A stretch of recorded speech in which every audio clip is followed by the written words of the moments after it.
Silence was the only language Elara knew. It was a heavy cloak she had worn for a decade, ever since the fire that stole her parents and scorched the words from her throat.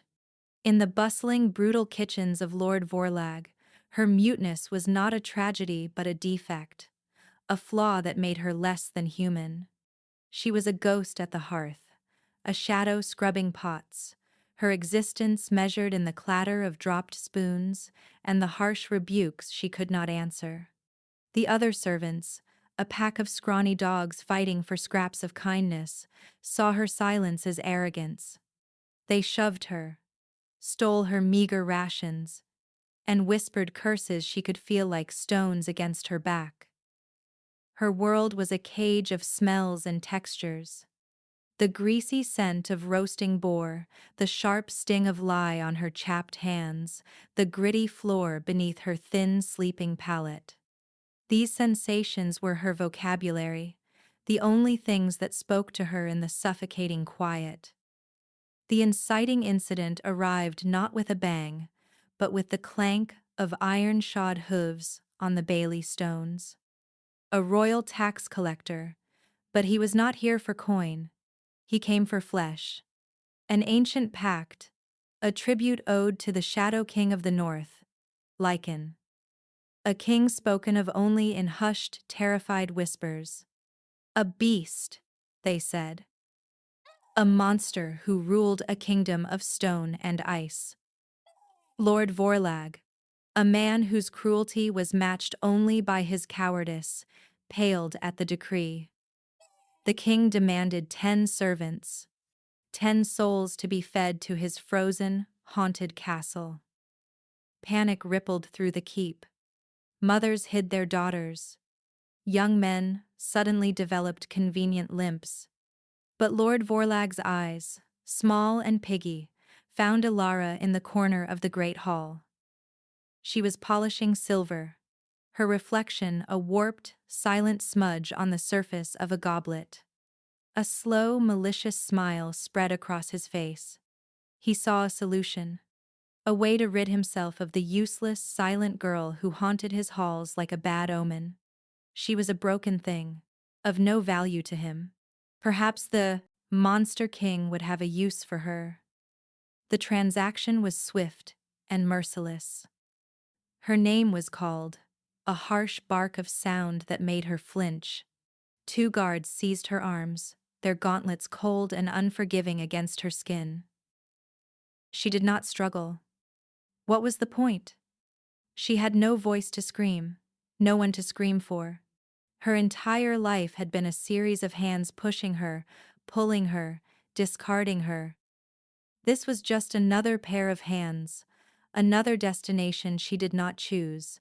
She was shoved into a line with 9 others. Their faces were masks of terror. Tears streamed down their cheeks, quiet whimpers escaping their lips. Elara alone was still. Her face was a placid lake, but beneath the surface, a storm of fear raged.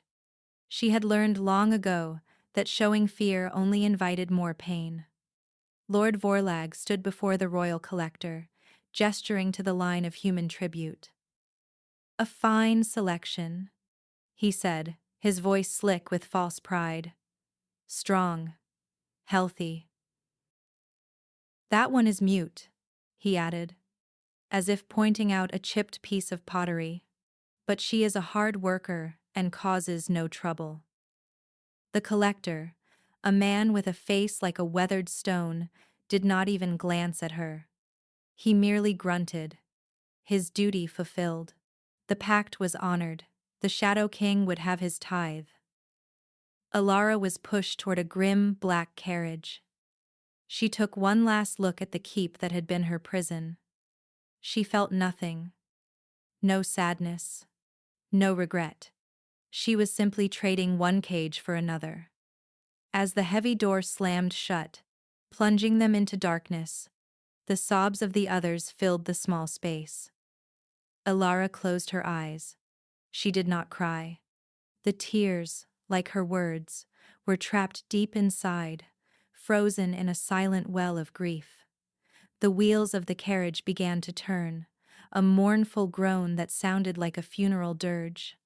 They were rolling north, towards the shadows, towards the beast who wore a crown. She wondered, with a strange detachment, what a monster would do with a bless girl who could not even scream. The journey north was a descent into winter's heart. The rolling green hills of her former life gave way to jagged, snow-dusted peaks that clawed at a bruised purple sky. The air grew thin and sharp, tasting of ice and ancient stone. Alara and the others were huddled together for warmth, their fear a palpable, shivering thing in the cramped carriage. They spoke in whispers of the Shadow King, Lycan. They said his heart was made of ice, that he feasted on the marrow of his enemies, that his castle was carved from the bones of a dead mountain. She listened, the stories painting a terrifying portrait in her mind. A beast of myth and legend. A primal force of nature wearing the guise of a king. Her fear was a cold knot in her stomach, but it was a familiar companion. Fear had been her shadow for as long as she could remember. Finally, the carriage shuddered to a halt. The door was wrenched open, flooding the darkness with a blinding gray light. A guard, clad in black armor that seemed to drink the very air around him, barked a single word. Out. Alara stepped onto frozen ground and looked up. The whispered tales had not done it justice. The castle was not carved from a mountain, it was the mountain. Black spires of obsidian pierced the clouds, impossibly sharp and cruel against the pale sky. It was a fortress of breathtaking, terrifying beauty, a monument to power and isolation. There were no welcoming banners, no bustling courtyard, only a profound, oppressive silence that seemed to soak into her bones. It was a silence deeper than her own, ancient and heavy with unspoken sorrows. For the first time, she felt her own quietness was a small, fragile thing in the face of this monumental stillness.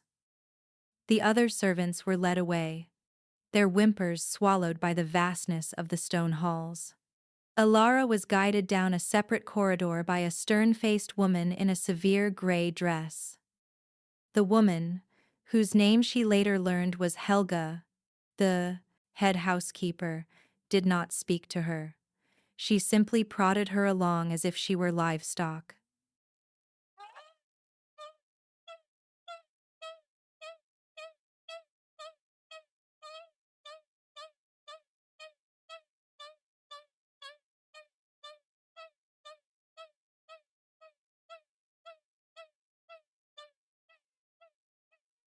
The culture of this grim-faced warriors, with old scars and haunted eyes, patrolled the halls.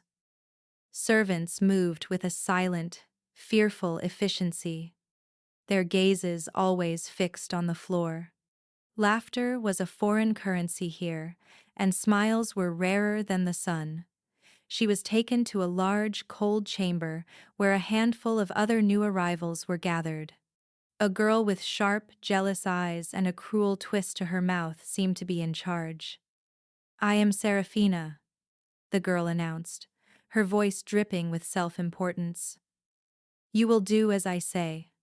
Here, you are nothing, less than nothing. You are the king's property."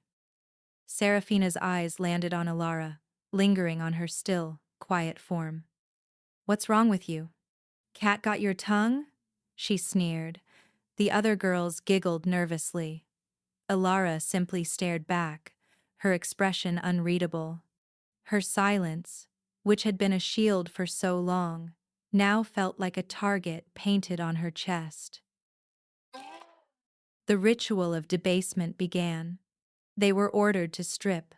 The cold air was a physical blow against her skin, a raw and brutal exposure. Alara's scars, thin white lines that crisscrossed her back from the fire so long ago, were laid bare for all to see. Seraphina's lip curled in disgust.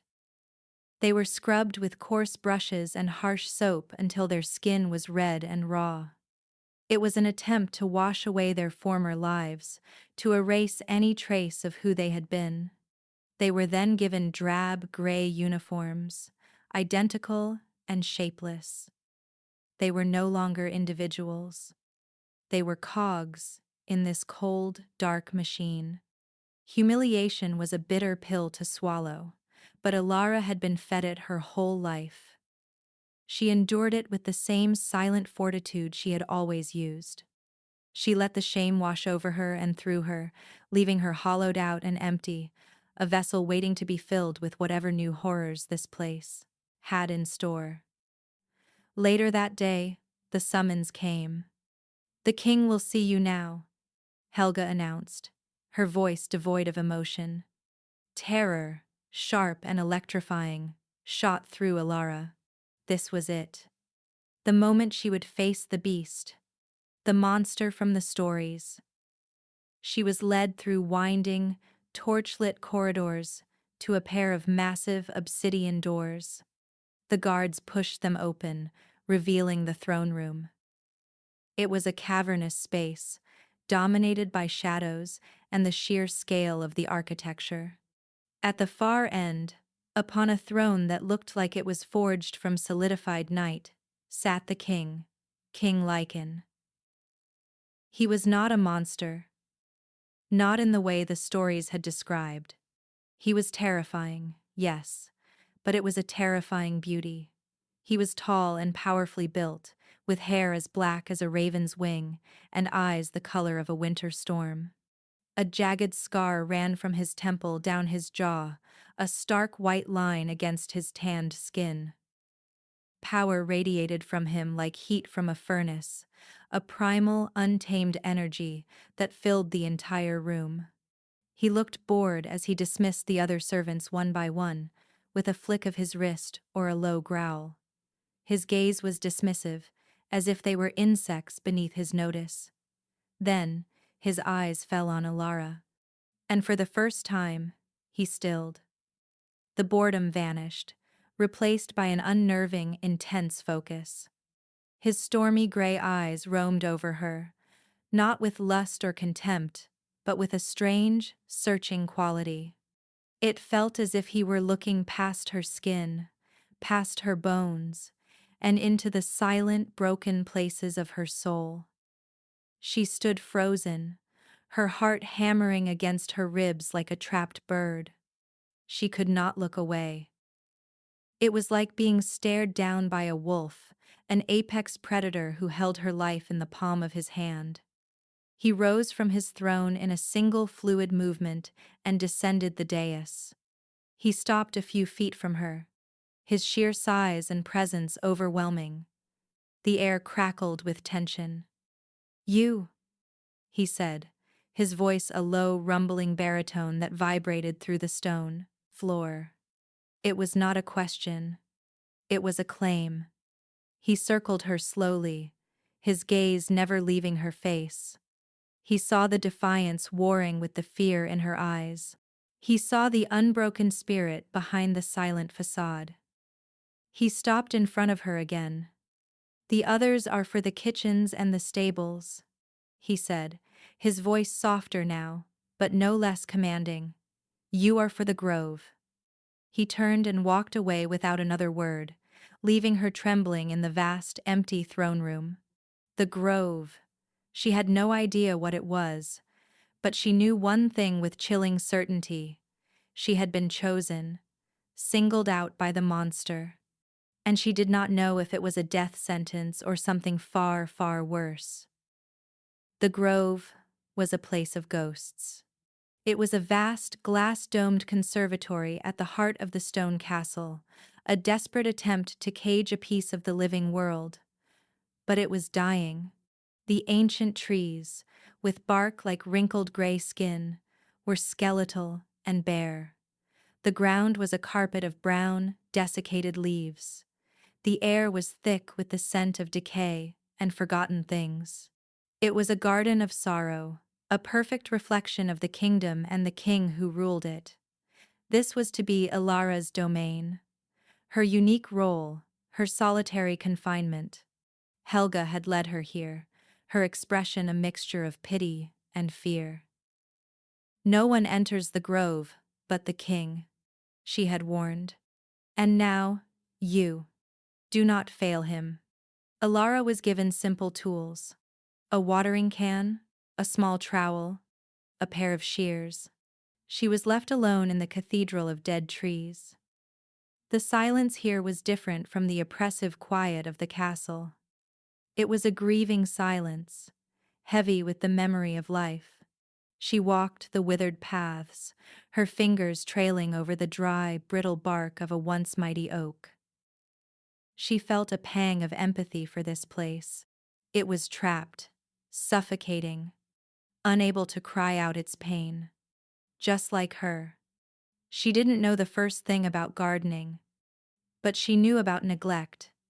She knew about being left to wither in the dark. So, she started with the simplest act of kindness she could think of. She began to clear the dead leaves. Her work was slow, methodical. She did not rush.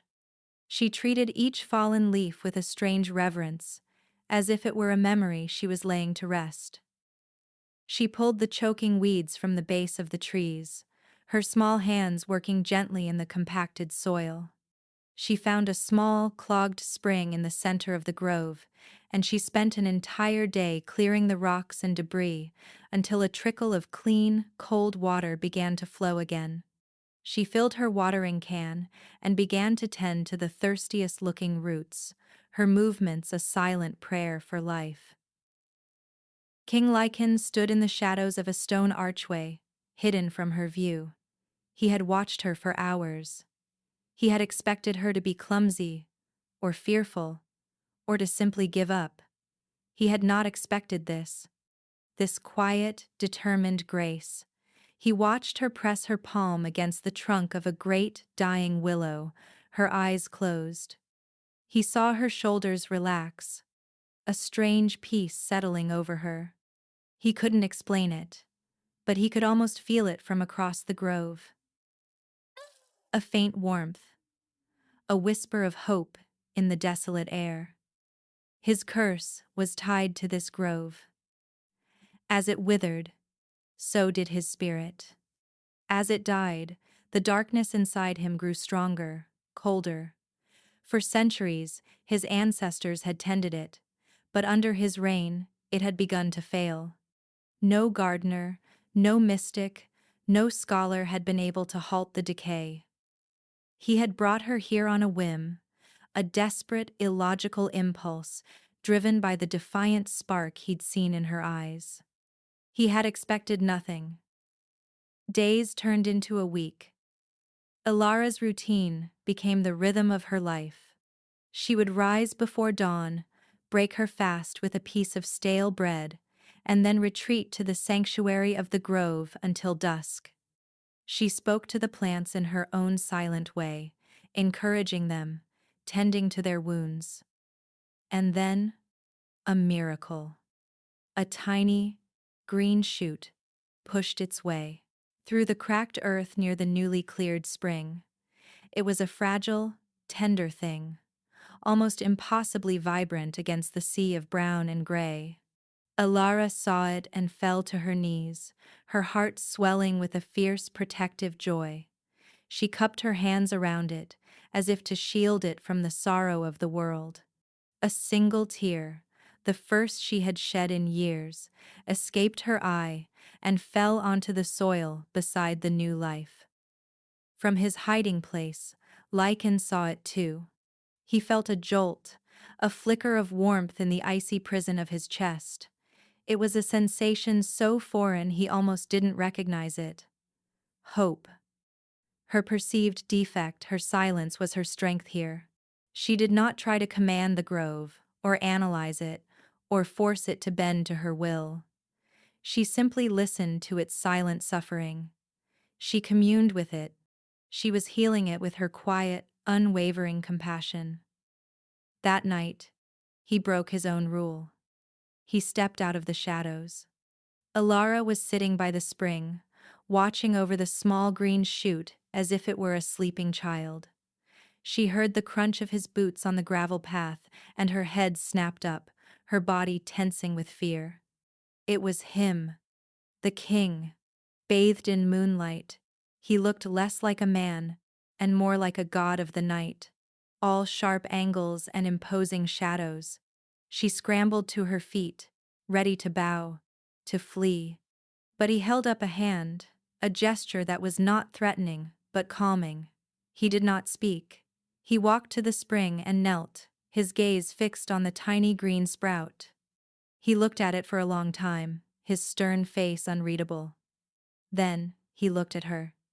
There was no anger in his eyes, no judgment, only a raw, aching curiosity. He saw the dirt under her fingernails, the smudge of soil on her cheek. He saw the weary strength in her posture. A routine was born in that moment. Every night, after the castle was asleep, he would come to the grove. He would not demand she speak. He would not ask questions she could not answer. He would simply sit on a cold stone bench, a silent sentinel, and watch her work. Sometimes, he would bring her things: a piece of fruit from his own plate, a thicker cloak to ward off the chill, small unspoken kindnesses that were more eloquent than any poem. She, in turn, began to leave things for him on the bench: a perfect, smooth stone she had found, a single, resilient winter rose that had bloomed against all odds. These were their conversations, a secret language of gestures and gifts. In the quiet solitude of the dying grove, surrounded by the ghosts of what once was, two silent, broken souls began to find each other. The king, cursed with a power he couldn't control, and the mute servant girl, who held the power to heal him in her quiet, gentle hands. Their bond was a fragile green shoot, pushing its way through the frozen ground of their loneliness, and neither of them knew if it would be strong enough to survive the coming winter. The grove began to breathe again. Under Ilara's patient care, more green shoots appeared. Tentative buds formed on the skeletal branches of the ancient trees. The air, once stagnant with decay, now carried the faint, sweet scent of damp earth and new life. And as the grove healed, so did something inside its king. The change in lichen was subtle at first. The lines of tension around his eyes seemed to soften. The oppressive aura of cold fury that always surrounded him lessened, replaced by a quiet watchfulness. The castle staff noticed it. They whispered that the beast was being tamed, though they did not know how or by whom. His nightly visits to the grove became the anchor of Ilara's existence. The fear she initially felt in his presence had slowly, miraculously, transformed into a sense of peace. He was a constant, a solid shadow in her periphery. His silence did not mock hers, it complemented it. One night, he broke their unspoken pact of quiet. She was tending to a patch of moss, her fingers tracing its velvety texture, when his low voice startled her. "My grandmother used to say that this grove was the heart of the kingdom," he said, his voice a low rumble. "That as long as it thrived, our people would be strong." Ilara looked up at him, surprised. He was not looking at her, but at the great willow tree in the center of the garden. Its branches were showing the first signs of green. She was the last one who could make it sing. He continued, a melancholic note in his tone. "After she died, it began to fade. When I took the throne, the decay quickened. The elders called it the king's curse. My darkness was poisoning the heart of my own land." He finally turned his gaze to her, and the vulnerability she saw there stole her breath. Behind the fearsome ruler, behind the monster of the whispers, was a man chained to a sorrow he could not escape. A profound loneliness radiated from him, a solitude so deep it mirrored her own. She felt a sudden, powerful urge to comfort him, but she had no words. Instead, she stood, walked to the winter rose bush, and carefully snipped its most perfect bloom. She approached him slowly, cautiously, as one would a wounded wolf. She held it out to him, an offering, a silent message. I see your pain. You are not alone. He stared at the rose in her hand, then at her face. His large, calloused fingers brushed against hers as he took it. A jolt, like lightning, shot up her arm. The air between them crackled, suddenly charged with an energy that had nothing to do with curses or gardens. It was a pull, a deep, resonant hum that seemed to vibrate in her very bones. It was terrifying and exhilarating all at once. The mate bond. She had heard the older servants speak of it, a fated connection between alphas and their chosen partners, as mythic and unreal as the stories of the king himself. But this was no myth. It was real, and it was happening to her. A mute, scarred, servant girl. His stormy eyes widened slightly, and she knew he felt it too. He looked at her, not as a king looks at a servant, but as a man looks at the missing piece of his soul. From that night on, their connection deepened. Their silent conversations grew more profound. She would show him a new leaf, and he would understand her joy. He would touch a withered branch, and she would feel his despair. They were two halves of a whole, speaking a language that transcended words. In the grove, she was not the defective girl. She was a healer, a life-bringer. And he was not the fearsome Shadow King. He was just Lycan, a man burdened by a crown and a curse. But their secret sanctuary could not remain hidden forever. Shadows have a way of attracting other shadows. Lord Valerius, the king's uncle and most trusted advisor, was a man carved from ambition and deceit. He had watched his nephew's transformation with growing alarm. Lycan's cold, ruthless pragmatism had always been a tool Valerius could manipulate for his own ends. This new softness, this strange obsession with a mute servant girl, was a threat. Valerius believed in the old ways. He believed power was maintained through fear and brutality, the very traditions that Lycan's father had upheld. The healing of the grove, and by extension the king, heralded a change he could not afford. His spies had been watching. They told him of the nightly meetings. They told him of the king's smiles, rare as dragon's teeth, reserved only for the silent girl. And then, there was Seraphina. Her jealousy had festered into a poisonous hatred. She had been assigned to the royal wing, hoping to catch the king's eye herself. Instead, she was forced to watch as the broken, silent girl captured the attention of the most powerful man in the kingdom. It was an insult she could not bear. Valerius found in Seraphina a willing and venomous pawn.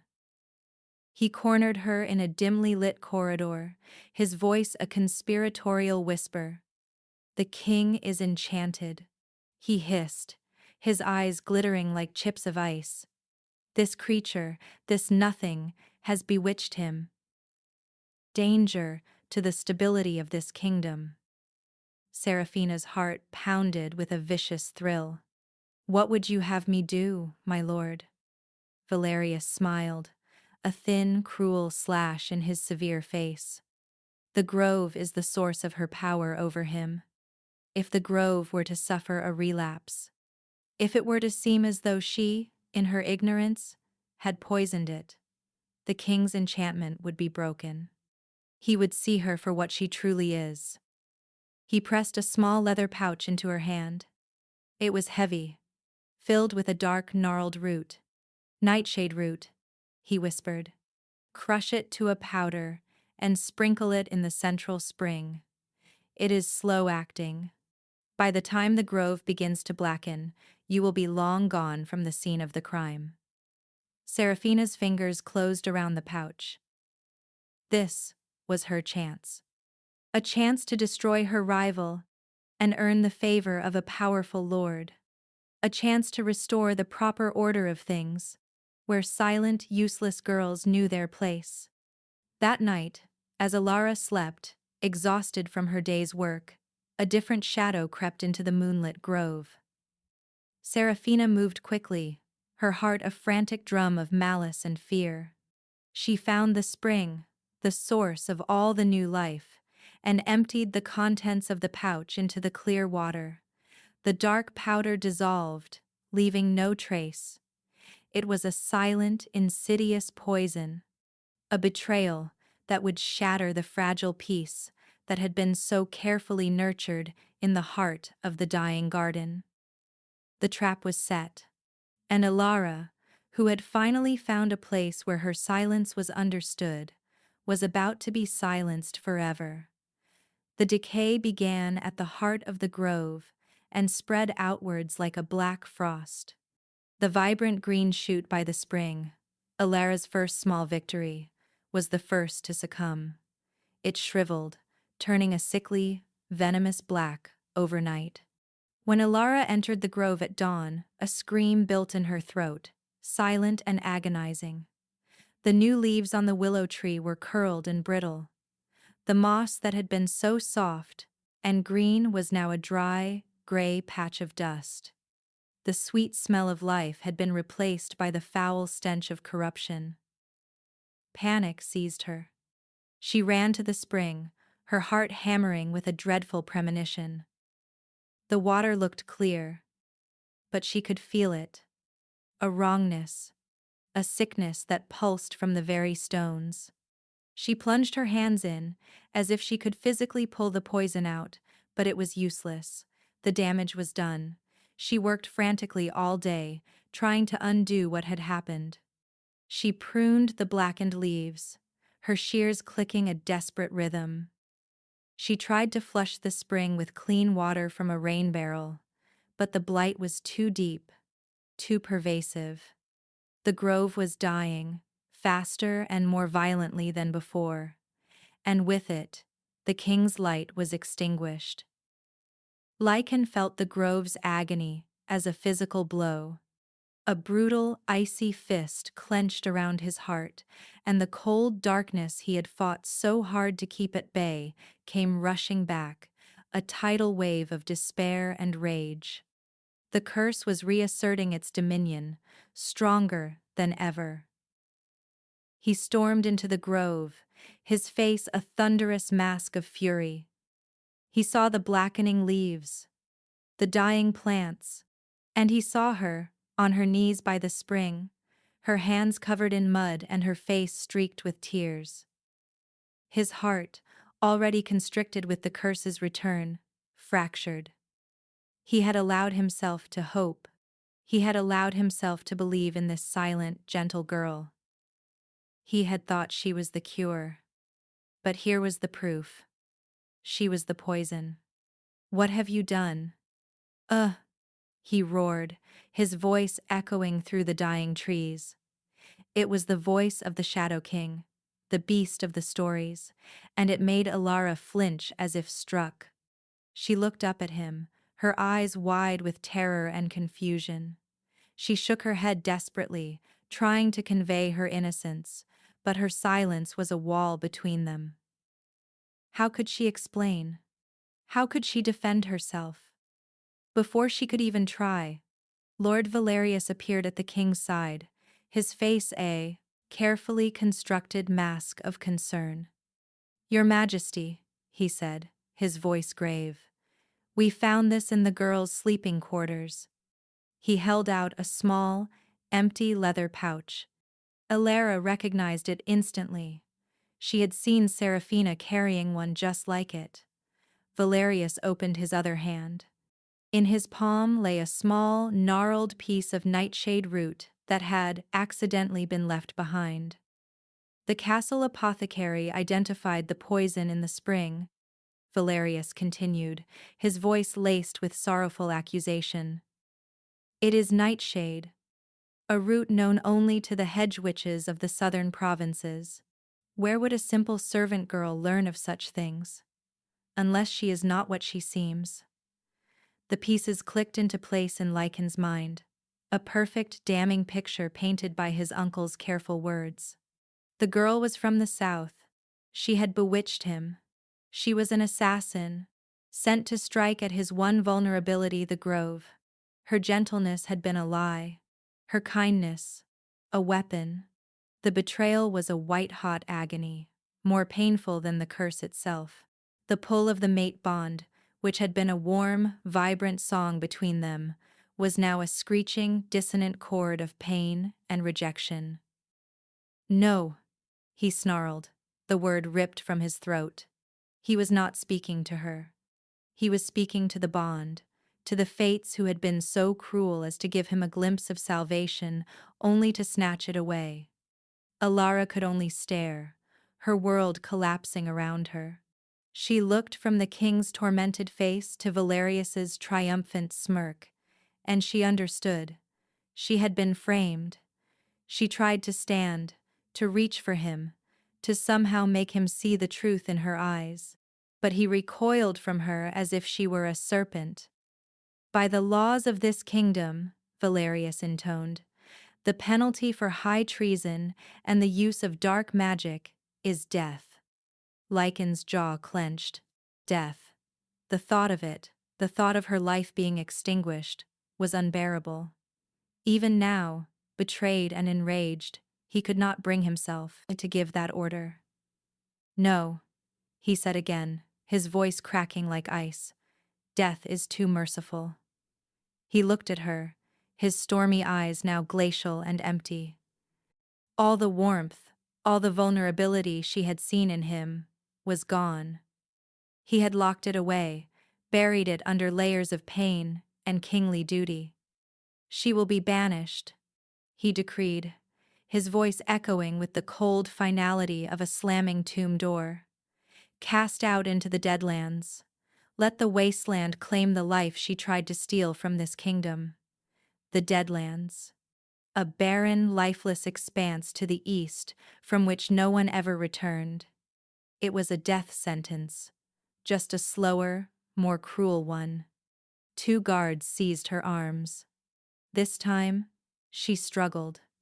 She fought with a desperate animal strength, her eyes locked on Lycan's. Please, her gaze screamed.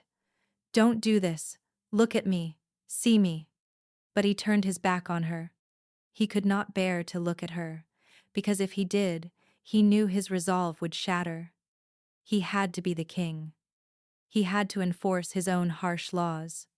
He had to cut out the poison, even if it meant cutting out his own heart.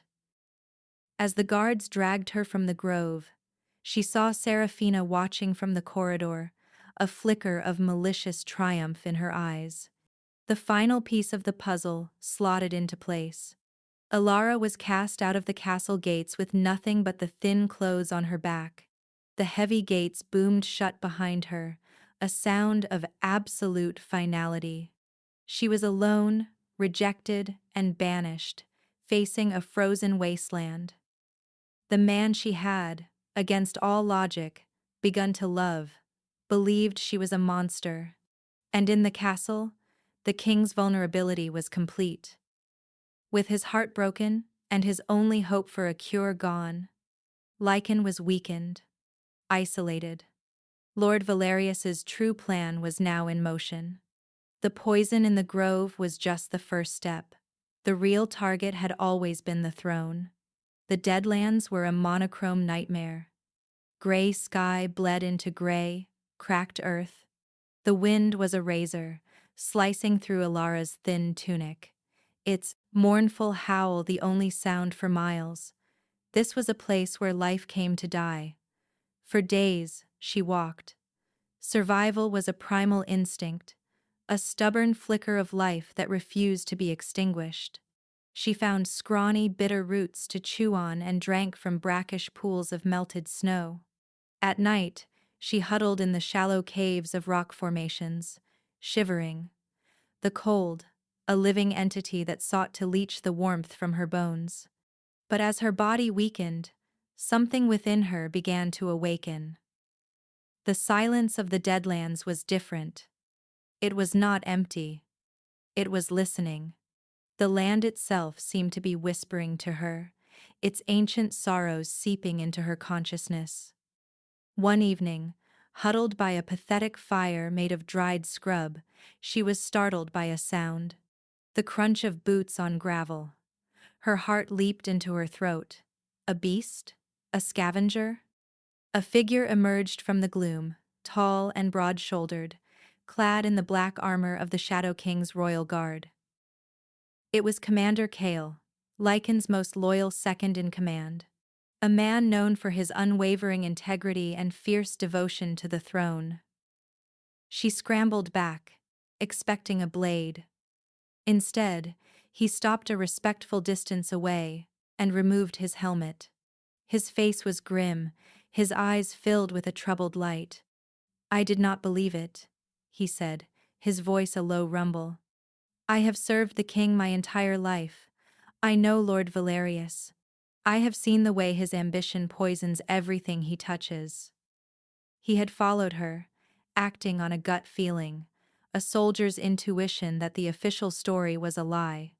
He had watched her survive, had seen her quiet resilience. He offered her a water skin and a piece of dried meat. She took them, her hands trembling. It was the first act of kindness she had received since the king had turned his back on her. Valerius plans to make his move during the blood moon ceremony, Kale explained, his voice urgent. It is an ancient ritual where the king must renew his oath to the land. It is a moment of great power, but also of great vulnerability. With the grove weakened, the king will be at his most exposed. Valerius has been forging alliances, promising a return to the brutal ways of Lycan's father. He will strike then. The ceremony was in 2 days. 2 days to cross the Deadlands and get back to the castle. It was impossible. As Kael spoke, Alara's eyes were drawn to a small, hardy plant growing at the base of a rock behind him. It was a plant she recognized from the deepest, oldest part of her memory. A memory from before the fire. A memory of her mother's voice, singing to the herbs in her garden. Kingsfoil. A voice whispered in her mind. The cure for nightshade. The knowledge was there, innate and absolute. She pointed to the plant, her eyes wide with urgency. Kale followed her gaze, frowning in confusion.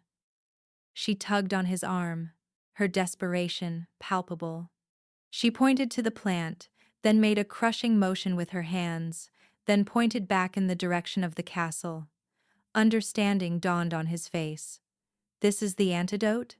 She nodded vigorously. But it wasn't just an antidote. The land was telling her more. This plant, combined with her own unique essence, could do more than just cure the grove. It could sever the curse itself. And with that realization came another, more terrifying one. The trauma of the fire had not just stolen her voice. It had sealed her power. Her muteness was a lock on a cage, holding back a force she never knew she possessed. She was the last of the Grove Singers, a line of women whose voices could command the very life force of the earth. To save Lycan, she would have to break the seal. She would have to find her voice. The return journey was a desperate race against time. Kale pushed them relentlessly, his warrior's stamina matched only by Alara's fierce determination. The fate of the man she loved, and the kingdom he ruled, rested on her silent shoulders. They arrived at the castle, under the eerie, crimson light of the rising blood moon. Kale used his authority to get them through a postern gate, sneaking through the shadowed corridors they both knew so well. The castle was abuzz, the air thick with anticipation for the ceremony. The throne room was packed with the kingdom's lords and ladies, all dressed in their finest. At the center of the room, on a dais before the throne, stood King Lycan. He looked pale and drawn, the curse a visible weight upon him. The darkness clung to him like a shroud. Lord Valerius stood at his side, a venomous serpent disguised as a loyal advisor. "The time has come," Valerius announced, his voice ringing with false piety. "The king will renew his bond with the land." Lycan drew a ceremonial dagger, its obsidian blade gleaming in the torchlight. He was meant to slice his palm and let his blood fall onto a bowl of earth from the grove, a symbolic act of sacrifice and renewal. But as Lycan raised the blade, Valerius made his move. He drew a wicked, curved dagger of his own, its blade coated in a sickly green poison. He lunged, not at the king's hand, but at his heart. "The land demands a stronger king." Valerius shrieked, his face contorted in a mask of triumph. Cale bellowed a warning and drew his sword, but he was too far away. Time seemed to slow down. Ilara saw the poisoned blade arcing towards Lycan's chest. She saw the shock and betrayal on Lycan's face. She did not think. She acted. She burst from the shadows where Cale had hidden them, a small, gray figure moving like a bolt of lightning. She threw herself in front of Lycan, a human shield. But she was not the target. And a shield was not what was needed. Healing was. Valerius's blade sliced across Lycan's arm, a deep, vicious cut. The green poison instantly began to spread, black veins crawling up the king's skin. He cried out, staggering back, the curse and the poison a double assault on his life force. Ilara stood before him, her back to Valerius, her eyes locked on Lycan's. She held the king's foil crushed in her hand. It was not enough. She had to break the seal. She had to shatter the cage of silence she had lived in for a decade. She reached deep inside herself, past the fear, past the trauma, past the memory of smoke and screams. She searched for the voice that had been stolen from her. She opened her mouth. For a moment, only a choked gasp came out. Then, she focused on Lycan, on the bond that still thrummed between them, weak but unbroken. She poured all her love, all her pain, all her desperate hope into that single point of connection. And then she sang. It was not a word. It was a note. A single, pure tone that resonated with the very stones of the castle. It was the sound of spring thaw, of the first green shoot, of life itself. A wave of emerald and gold light erupted from her, washing over the throne room. The light slammed into Lycan, and the black veins of poison receded, sizzling away into nothing. The darkness of the curse was driven back, shrinking from her song like a creature of the night from the dawn. Color returned to his face, strength to his limbs. Her voice swelled, growing stronger, weaving a melody of healing and restoration. The torches in the room burned brighter. The withered flowers in the lady's hair seemed to perk up. The very air felt clean and new. Valerius stared, his face a mask of disbelief and horror. His dark magic was powerless against this pure, primal life force. "Impossible," he whispered. The court was stunned into absolute silence. The mute servant girl was singing, and her song was a miracle. Lycan stared at her, his eyes wide with awe and a dawning, soul-shattering understanding. He saw the truth. He saw her sacrifice. He saw the depth of her power and her love. His choice was instantaneous. It was not a choice at all. It was an inevitability. "Cale," he roared, his voice clear and powerful once more. "Seize that traitor." as Kale and the loyal guards subdued the sputtering. Valerius. Lycan stepped forward. He ignored the gasping court, the whispers, the chaos. He had eyes only for her. Her song softened, the last note fading into the stunned silence. She swayed, the effort of breaking a decade-old seal overwhelming her. He caught her before she could fall, pulling her into his arms. Elara, he breathed, the first time he had ever said her name. It was a prayer, a vow. Her true identity as a grove singer was revealed not by a proclamation, but by the undeniable magic that had just saved them all. She was not a defective slave. She was the kingdom's salvation, the cure for its cursed king. He held her close, burying his face in her hair. "Forgive me," he whispered, his voice thick with emotion.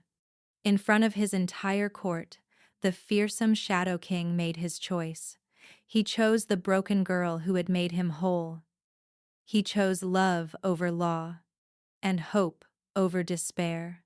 Their bond, once rejected, now flared to life. A brilliant, blinding light that solidified their union for all the world to see. The aftermath of the revelation was swift and decisive. Lord Valerius, stripped of his titles and his dark illusions, was dragged to the dungeons. His co-conspirators, their faces pale with terror in the wake of Elara's miraculous display, were rounded up by Commander Kale and his loyalists. The coup had been shattered not by swords, but by a single, impossible song. But Elara was only dimly aware of the chaos. The world was a blur of sound and light. After a decade of silence, the sudden return of her voice, of her power, was overwhelming. She clung to Lycan, his strong arms the only solid thing in her spinning reality. He swept her up and carried her from the throne room, ignoring the shocked faces of his court. He took her to his private chambers, a place of stark masculine simplicity, dominated by a massive hearth. He laid her gently on a soft fur rug before the fire and knelt beside her. "Elara," he said again, his voice gentle. He reached out and tucked a stray strand of hair behind her ear, his touch hesitant, as if he were afraid she might break. She looked at him, her eyes still wide with the aftershocks of what she had done. She opened her mouth, wanting to speak, to say his name. "Lycan," she whispered. Her own voice was a foreign sound, raspy from disuse, but clear and steady. The word hung in the air between them, a fragile, beautiful thing.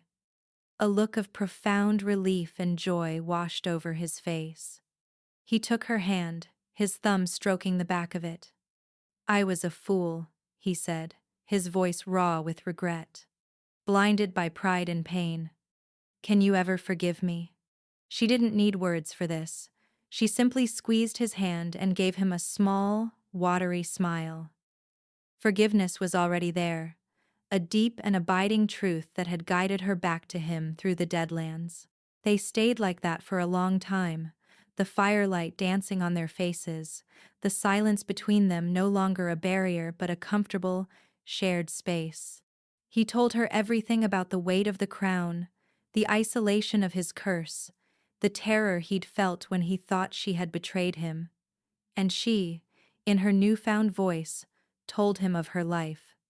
Of the fire, the silence, the cruelty, and the small, stubborn hope that had kept her going. They laid their broken pieces out before each other, and in the warmth of the fire, they began to fit them together. The next day, Lycan called his court to assemble in the throne room once more. The atmosphere was electric with anticipation. Elara stood beside him, no longer in a drab servant's uniform, but in a simple, elegant gown of deep forest green that he had procured for her. She was nervous, but his hand at the small of her back was a warm, steadying presence. "You bore witness last night to a great betrayal. Lycan began, his voice ringing with kingly authority. And to a greater miracle. His gaze swept over the assembled lords and ladies, missing nothing. For too long, this kingdom has been ruled by fear. We have valued brutality over compassion, and power over justice. We have let our own hearts become as cold and hard as the stone of this castle. He turned and looked at Alara, his expression softening into one of profound love and reverence. This woman, he declared, his voice booming through the hall, has shown us another way. With her courage, she saved my life. With her song, she has begun to heal our land.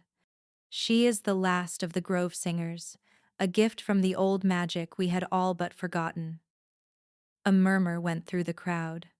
The Grove Singers were figures of legend, women said to be so in tune with the earth that they could make wastelands bloom. She is my salvation, Lycan said, his voice dropping to a more personal, intense level. She is my heart, and she will be my queen. He turned to her, taking both of her hands in his. In front of everyone, he knelt before her. A collective gasp rippled through the court. A king kneeling to a former servant. It was unheard of. Elara, he said, his voice thick with emotion. You are my mate, my fated one. Will you accept me? Will you rule by my side? Tears welled in her eyes. The girl who had been considered less than nothing, offered up to be queen of the entire kingdom. The girl who had never been allowed a choice, was now being given the most important one of all. Yes, she whispered, her voice clear and strong. Yes, Lycan. He rose, a radiant smile transforming his harsh features. He leaned in, and in a ritual as old as the mountains, he gently bit the juncture of her neck and shoulder. A flash of golden light enveloped them, the mate bond sealing, visible and absolute. A wave of warmth and rightness washed over Elara, a sense of coming home she had never known. He was hers. She was his. Forever. The court erupted in a roar of approval, their fear of the Shadow King replaced by awe for the miracle they had witnessed and the love that was so clearly displayed before them. The age of shadows was over. The age of light had begun. 1 year later, the castle was transformed. Sunlight streamed through newly cleaned windows, illuminating halls that were no longer grim and silent. The sound of laughter could often be heard echoing from the courtyard. The black banners of the Shadow King had been replaced with new ones, bearing the sigil of a black wolf intertwined with a green, leafy vine. The grove was the heart of this transformation. It was a lush, vibrant paradise, teeming with life. Flowers of every color bloomed in profusion, and the great trees, now fully healed, formed a magnificent green canopy. The air was sweet with the scent of blossoms and damp earth. It was a sanctuary of peace, open to all who sought it. Queen Elara often walked its paths, her hand resting on her swollen belly. The kingdom was healing, and so was she. The scars on her back remained, a reminder of the fire she had survived, but the scars on her soul had been soothed by love and acceptance. Her voice, once a source of trauma, was now her greatest gift. She would often sing softly to the grove, her melodies carrying on the wind, a blessing to the land and its people. King Lycan ruled with a strength tempered by her compassion. He was still a formidable warrior and a shrewd leader, but the cold, ruthless edge was gone. He listened to his people, he dispensed justice with fairness, and he was loved, not just feared. The darkness of the curse was a distant memory, a shadow banished by the light of his mate. Their union had brought not just peace, but prosperity. With the grove thriving, the land itself had become more fertile. Harvests were bountiful. The harsh winters seemed less severe. Hope, once a foreign concept, had taken root in the hearts of the people. One afternoon, Lycan found Ilara in the grove, sitting on their stone bench by the spring. He came up behind her and wrapped his arms around her, his hands resting protectively on her stomach. "How are my queen and my heir?" he murmured, his lips brushing her temple. "We are well," she answered, leaning back against his solid chest. "I think he has your warrior spirit. And your stubbornness, I have no doubt." They sat in comfortable silence for a moment, watching a butterfly dance over a patch of winter roses. The world they had built together was peaceful, vibrant, and full of life. "Do you ever miss the silence?" he asked softly. Ilara considered the question. She thought of the years she had spent trapped in that quiet prison, and the freedom she now had in her voice. "No," she said, turning in his arms to face him. She cupped his scarred jaw, her thumb tracing the line of it. "The silence was never mine," she said, her voice full of love. "The life we have, the family we are making, this is what is truly mine." He leaned down and kissed her, a deep, lingering kiss full of promises kept and a future yet to be written. The former slave and the cursed king, the mute girl and the feared beast.